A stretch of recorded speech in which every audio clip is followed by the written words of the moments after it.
خوزدار بلوچستان میں دہشت گردوں کا اسکول بس پر حملہ، 4 بچے اور بس ڈرائیور سمیت 6 افراد شہید۔ بھارتی اسپانسرڈ دہشت گردی میں متعدد افراد زخمی ہو گئے، زخمی بچوں کو ہسپتال منتقل کر دیا گیا، کچھ کی حالت تشویشناک۔ بس میں 46 بچے سوار تھے۔ دھماکہ IED کا تھا۔ وزیر اعظم اور فیلڈ مارشل سید عاصم منیر ہنگامی دورے پر کوئٹہ پہنچ گئے۔ شہباز شریف کا کہنا ہے دہشت گردوں نے تمام حدیں پار کی، دہشت گردوں کو انجام تک پہنچائیں گے۔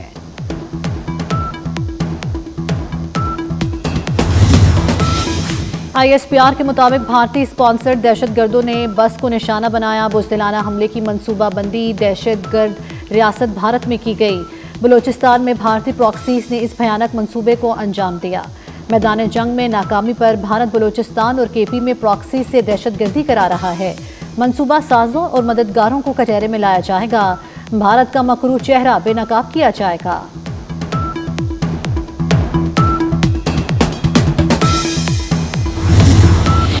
وزیر اعلیٰ بلوچستان سرفراز بگٹی کا بچوں کے خون کا بدلہ لینے کا اعلان۔ کہتے ہیں دہشت گردوں کو کیفر کردار تک پہنچائیں گے۔ پتہ تھا دشمن شکست پر بلوچستان کو چن سکتا ہے، بچوں کو نشانہ بنانے کی توقع نہیں تھی۔ افغان سرزمین ہمارے خلاف استعمال ہو رہی ہے۔ افواج پاکستان نے field marshal general Asim Munir کی قیادت میں بھارت کو دھول چٹائی اور بھارت کو منہ کی کھانی پڑی۔ اب وہ دشمن اپنی پراکسیز کے ذریعے پاکستان پر حملہ آور ہے۔ اس کی کوشش ہے کہ بلوچستان میں خیبر پختونخوا میں فتنہ الخوارج کے ذریعے، اس کی فنڈنگ کے ذریعے، اس کی سپورٹ کے ذریعے دہشت گردی کے واقعات کرائے گا۔ جو آج بچوں پہ حملہ کیا گیا اس کی بھرپور مذمت کرتے ہیں اس ہاؤس کی طرف سے۔ ہمارا عزم، ہماری ہمت، ہمارا حوصلہ قائم ہے کہ یہ بھارت کی پراکسیز جو یہ چھپ کے بھارت اب وار کر رہا ہے اس کو بھی شکست دیں گے۔ یہ جو ٹولیوں میں پھر رہے ہیں دہشت گرد، جو سمجھتے ہیں کہ ہمارے بچوں کو نشانہ بنا کے وہ ہمارا کوئی نقصان کر لیں گے، کان کھول کے سن لیں کہ جب تک دہشت گردی کا خاتمہ نہیں ہو جاتا، جب تک ایک ایک دہشت گرد کو جہنم واصل کر کے ٹھکانے پہ نہیں لگا دیتے، انشاءاللہ تعالی چین سے نہیں بیٹھیں گے۔ قومی اسمبلی میں خوزدار دھماکے کی پرزور الفاظ میں مذمت۔ ارکان اسمبلی کا کہنا تھا کہ بھارت بچوں پر حملہ کر کے اپنی شکست کا بدلہ لے رہا ہے، منہ توڑ جواب دینا ہوگا۔ وزیر اطلاعات عطا طاہر نے کہا بھارت پراکسیز کے ذریعے پاکستان پر حملہ کر رہا ہے، قوم بھارت کی پراکسیز کو بھی جلد شکست دے گی۔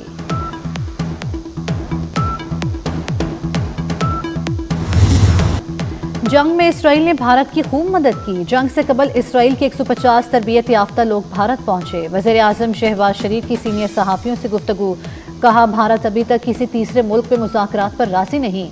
مذاکرات سعودی عرب یا امارات میں ہو سکتے ہیں۔ کشمیر، پانی، تجارت اور دہشت گردی پر بات ہوگی۔ امریکی دباؤ بنیادی کردار ادا کرے گا۔ جنگ مستقل حل نہیں، امن ہی محفوظ مستقبل کی ضمانت ہے۔ آرمی چیف کو فیلڈ مارشل بنانے کا فیصلہ میرا تھا، ہر فیصلے سے پہلے نواز شریف سے مشاورت کرتا ہوں۔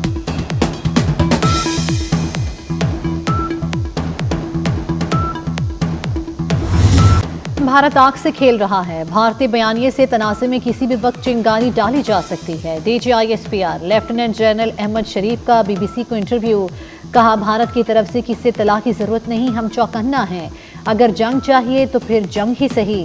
پاکستان اور بھارت کے درمیان ایٹمی جنگ محض بے وقوفی ہوگی، ایٹمی جنگ دونوں ممالک کی باہمی تباہی کا راستہ بن سکتا ہے۔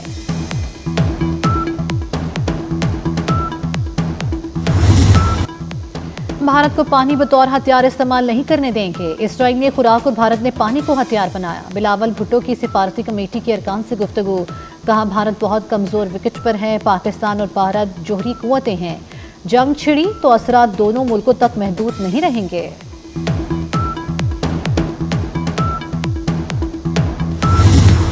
اللہ تعالیٰ نے پاکستان کے حق میں بدل دیا، دنیا کو مسخر کر دیا پاکستان کے لیے۔ تو ہمارا مخالف ہے انڈیا، اس کی اکانومی کا آپ سائز دیکھیں، اس کا ویسے آپ حجم دیکھیں تو ہم سے کئی گنا زیادہ ہے۔ تو دنیا بھی یہ سمجھ رہی تھی کہ شاید یہ ایک چند منٹ کی لڑائی ہو اور اس کے بعد پاکستان کو خدا نخواستہ شرمندگی کا سامنا کرنا پڑے۔ اللہ تعالیٰ کی مدد کے، اس کے کرم اور اس کے فضل کے یہ انسانی طور پہ ممکن نظر نہیں آتا۔ اللہ تعالیٰ نے دنیا کو پاکستان کے لیے مسخر کر دیا۔ دنیا کا خیال تھا بھارت کئی گنا بڑا ہے اور جنگ چند گھنٹے چلے گی، لیکن حالات یکسر پلٹ گئے۔ وزیر اعلیٰ پنجاب مریم نواز کا نون لیگ کی پارلیمانی پارٹی اجلاس سے خطاب، آپریشن بنیان المرصوص کے ہر کردار کو خراج تحسین۔ مارکہ حق کے شہداء کے لیے دعا کی گئی۔ مریم نواز کا پنجاب بھر میں میڈیکل ڈسٹرکٹس بنانے کا اعلان۔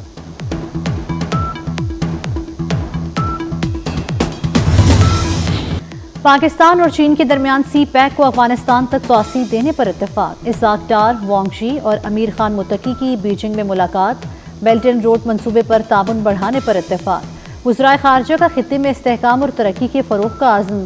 اسحاق ڈار کی افغان وزیر خارجہ سے بھی ملاقات۔ تجارت، رابطے اور سیکیورٹی تعاون بڑھانے پر اتفاق۔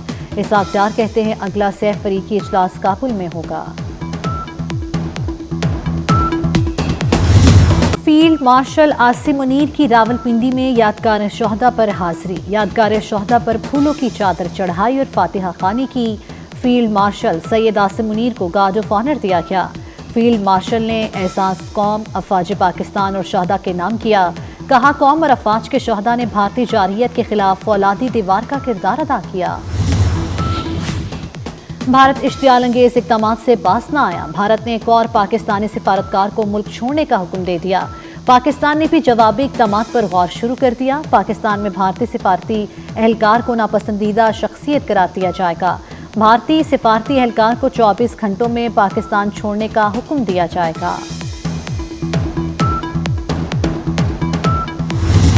بھارت خطرناک بحری جنگی تیاریوں میں مصروف ہے۔ اقوام متحدہ میں پاکستانی مندوب عاصم افتخار کا سلامتی کونسل کے مباحثے میں انکشاف۔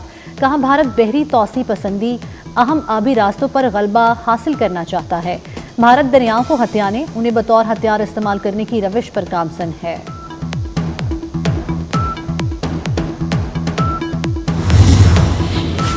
وزیر خزانہ اورنگزیب کی آئی ایم ایف وفد سے ملاقات۔ وزیر خزانہ نے آئی ایم ایف وفد کو بجٹ تجاویز پر بریفنگ دی۔ I M F mission chief Nathan Porter بھی وفد میں شامل تھے۔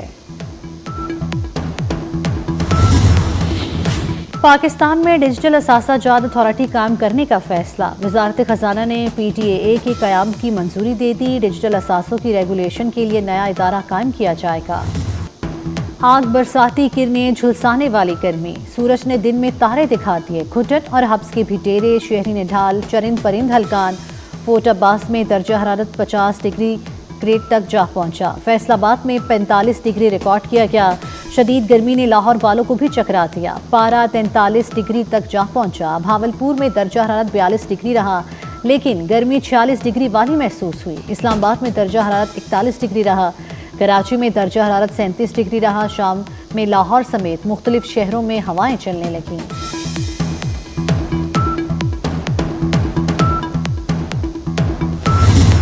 ایک طرف گرمی کی لہر، دوسری جانب لوڈ شیڈنگ کا قہر۔ لاہور میں لیسکو نے 7 گھنٹے تک لوڈ شیڈنگ شروع کر دی۔ بجلی چوری کی بنیاد پر 7 کیٹیگریز میں لوڈ شیڈنگ کا شیڈول نافذ کر دیا۔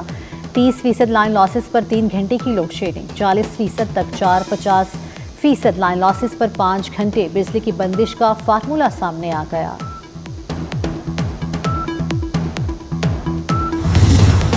غزہ میں اسرائیلی فوج کی دہشت گردی میں تیزی آنے لگی۔ نہتے فلسطینیوں پر وحشیانہ بمباری جاری۔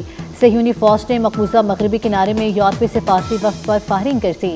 وفد کے ارکان نے بھاگ کر جان بچائی۔ وفد جنین میں تباہ کاریوں کا معائنہ کرنے آیا تھا۔ 24 گھنٹوں میں مزید 82 فلسطینی شہید کر دیے گئے۔ عرب رہنماؤں، ہم پر رحم کرو، ہمارا درد محسوس کرو، جنگ ختم کر دو، ہمیں سانس لینے دو۔ بمباری میں پھنسی غزہ کی بیٹی کی دل دوز اپیل۔ کہا ہم تھک چلے، پلیز اب یہ جنگ ختم کر دو۔ یا اللہ ہم کہاں جائیں، آپ کے سوا ہمارا کوئی نہیں۔ امریکی وزیر خارجہ مارکو روبیو کی سینٹ کمیٹی پیشی کے دوران اسرائیل مخالف احتجاج۔ امریکی ایوان بالا نسل کشی بند کرو کے نعروں سے گونج اٹھا۔ ایک شخص نے غزہ میں نسل کشی روکنے کا مطالبہ کر دیا۔ سیکیورٹی نے فوراً ہی نعرے لگاتے شخص کو پکڑ کر باہر نکال دیا۔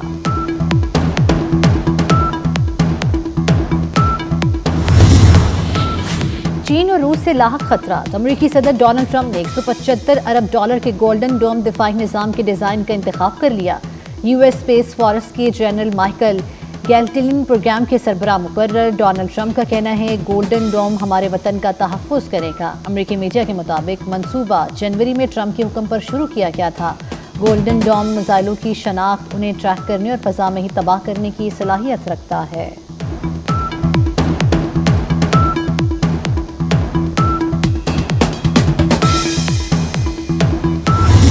بنگلہ دیش کے خلاف T20 سیریز کے لیے قومی اسکواڈ کا اعلان، سلمان علی آغا کپتان، شاداب خان نائب کپتان ہوں گے، فہیم اشرف، فخر زمان، حارث رؤف بھی 16 رکنی اسکواڈ کا حصہ۔ بابر اعظم اور محمد رضوان کو شامل نہیں کیا گیا۔ 3 میچز کی سیریز 28 مئی سے 1 جون تک قذافی اسٹیڈیم میں کھیلی جائے گی۔